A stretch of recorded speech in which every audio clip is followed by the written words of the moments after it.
triangle pose, or Trikonasana, is a pose that we do quite frequently in our classes.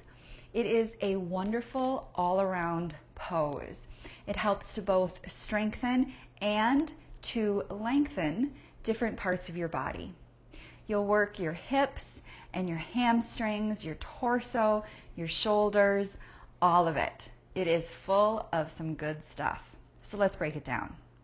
The best way to think about triangle, the base of triangle, is to really start out in warrior two or side angle. They have the same sort of base.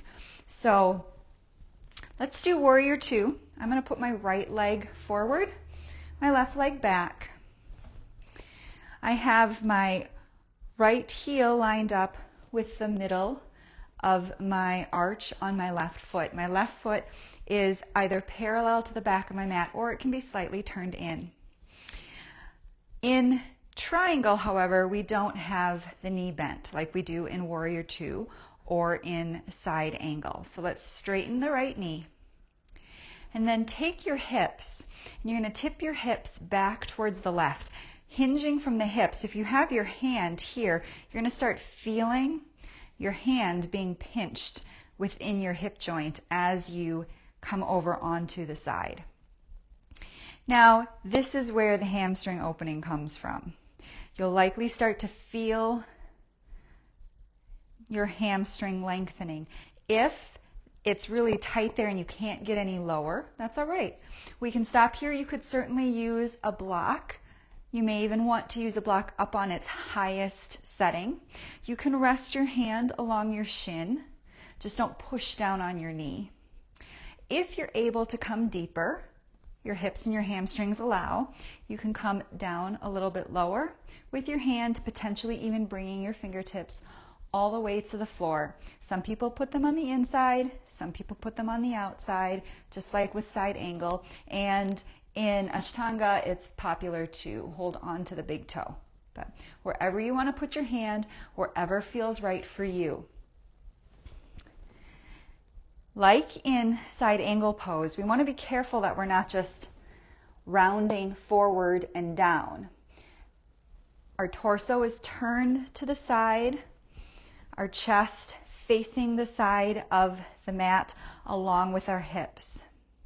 And then the top hand can either extend straight up to the sky or it can come over by our ear.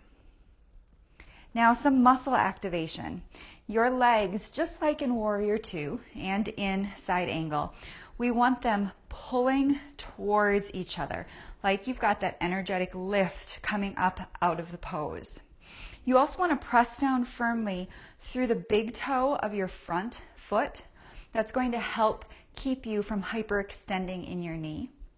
And again, like warrior two and side angle, you want to press through the outside edge of your left foot.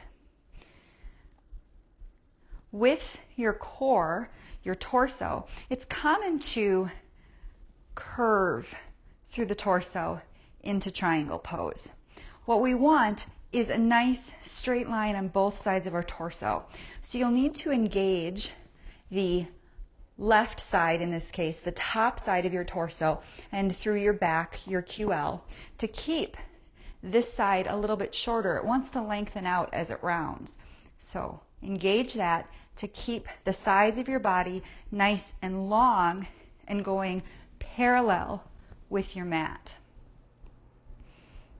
You can also, it helps to tuck your tailbone ever so slightly. That's going to help you find space within your chest to be able to broaden through your chest and expand.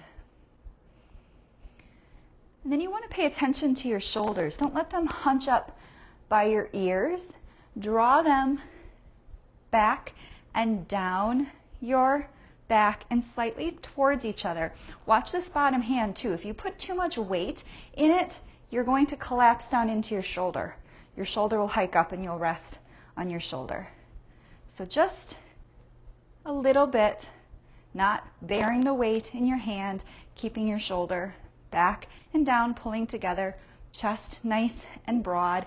And then again, for extended triangle Utthita Trikonasana, you can take your arm and extend it so that your biceps by your ear. But again, be careful you're not hiking your shoulder up. It's staying nice and down your back. And be careful this doesn't round you forward, but keep your chest spiraling open to the side. And if it's comfortable, you can turn your gaze up to the ceiling. Trikonasana, triangle pose.